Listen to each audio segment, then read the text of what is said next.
which is I guess the normalization of aging. And I use quotes because I think there's so much that happens when we age that we put down to, well, that's just a part of it, whether that be, diabetes or dementia, chronic pain, weight gain, high blood pressure, there's more, obviously, but can I just love your thoughts on that, from your personal stuff, but also from the work that you do. Yes, absolutely. I'll go back. I'll just rewind the clock a little bit further, maybe go back to my 40s.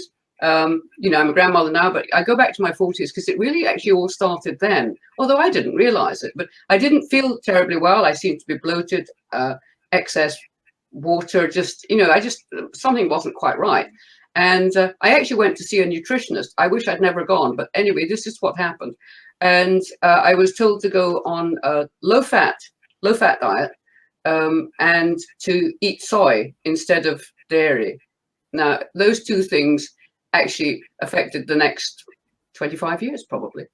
And so up until that point, were you not, so you hadn't sort of gotten onto the low-fat? No. I come from a farming background. I mean, we had dairy cows, so we had real milk. We can't stand back and let it just carry on. But it's actually fascinating because if you think about it, it's actually a political decision that implemented the guidelines in the 1977 with the U.S. Senate committee under George McGovern. Yeah. Why would politicians get involved in telling people what to eat? I mean, that's the first strange thing. The second thing is, obviously, again, we're coming back to what was the money behind it. And then that further country after country adopted these guidelines. I mean, it became guidelines in the US 1980. In the UK, it was adopted in 1983. And since then, it's hardly changed. And I think progressively, it's basically global now because you can buy a bottle of Coca-Cola or Pepsi or whatever it is almost in any country in the world. So it's pervasive. It's these processed foods are, in every corner shop. Even the post office, if I go to the post office here in the UK, all the aisles while I'm waiting in the queue is lined with chocolate and fizzy drinks. So people can't get away from it. It is just normal, and if you think differently, people think there's something wrong with you. That's so true. And, I think that's where you could get so overwhelmed with that.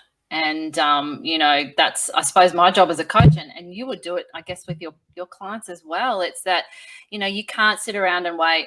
If you're ready to change, you can't sit around and wait for the government to change because, who knows if that's going to happen in our lifetime.